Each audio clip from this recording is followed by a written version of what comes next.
السلام علیکم دوستوں، دنیا میں جانوروں کی بے شمار اقسام موجود ہیں جن میں سے بیشتر ہمیں اپنے ارد گرد دکھائی بھی دیتے ہیں، لیکن کچھ جانور ایسے بھی ہیں جو کہ انتہائی خاص اور نایاب ہیں اور یہ ہر جگہ نہیں پائے جاتے۔ اسی وجہ سے بہت کم لوگ ان سے واقف ہوتے ہیں۔ آج کی یہ ویڈیو ایسے ہی چند جانوروں پر مشتمل ہے۔ لیکن دوستوں، ویڈیو شروع کرنے سے پہلے آپ سب سے ایک گزارش ہے کہ اگر آپ نے ابھی تک ہمارا چینل سبسکرائب نہیں کیا تو اس کو سبسکرائب کر لیں اور بیل آئیکن کو پریس کر دیں تاکہ مستقبل میں آنے والی ہر ویڈیو آپ کو بآسانی موصول ہو سکے۔ دوستوں، گوبلن شارک یہ ایک نایاب شارک ہے جسے بعض اوقات لیونگ فوسل بھی کہا جاتا ہے۔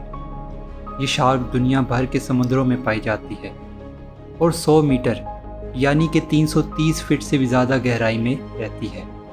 دوستوں، دوسرا جانور ہے دی پانڈا آنٹ۔ اس کیڑے کی 3000 سے زائد اقسام ہیں اور یہ چلی میں پائے جاتے ہیں۔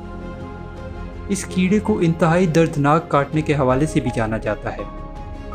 سیاہ و سفید رنگ کے اس کیڑے کو پانڈا چیونٹی کے نام سے جانا جاتا ہے۔ گلوکس اٹلانٹکس، اس جانور کو بلو ڈریگن کے نام سے بھی جانا جاتا ہے۔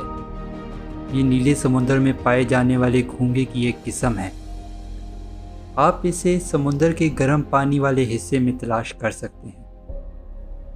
مینٹس شرمپ، اس عجیب و غریب دکھائی دینے والے جانور کو سمندری ٹڈی دل اور جھینگوں کا قاتل بھی کہا جاتا ہے۔ یہ گرم اور نیم گرم پانی میں پائے جانے والے انتہائی عام شکار کرنے والے جانوروں میں سے ایک ہے۔ سائگا اینٹیلوپ، یہ جانور پورے یوریشین اسٹیپ میں پھیلا ہوا ہے اور یہ اپنی انتہائی غیر معمولی بہت بڑی اور لچکدار ناک کی وجہ سے مشہور ہے۔ دی بلو پیرٹ فش، یہ چمکدار نیلے رنگ کی خوبصورت مچھلی بحیرہ اوقیانوس کے پانی میں پائی جاتی ہے اور سب سے دلچسپ بات یہ ہے کہ یہ اپنے وقت کا 80% حصہ صرف خوراک کی تلاش میں صرف کر دیتی ہے۔ انڈین پرپل فراگ، یہ مینڈک انڈیا میں پایا جاتا ہے اور یہ اپنے عجیب و غریب جسم اور غیر معمولی نوکدار منہ کی بدولت جانا جاتا ہے۔ یہ سال میں صرف 2 ہفتے زمین پر گزارتا ہے اور باقی تمام عرصہ زیر زمین رہتا ہے۔ اوکاپی، یہ جانور وسطی افریقہ کے ملک کانگو میں پایا جاتا ہے۔ جسم پر زیبرے کی مانند دھاریاں موجود ہونے کے باوجود در حقیقت یہ زرافے سے زیادہ مشابہت رکھتا ہے۔ نارویل، یہ ویل آرکٹک میں پائی جاتی ہے اور گزشتہ 1000 سالوں سے اپنے گوشت اور دانتوں کے باعث وہاں کے مقامی افراد کے درمیان اسے انتہائی قیمتی سمجھا جاتا ہے۔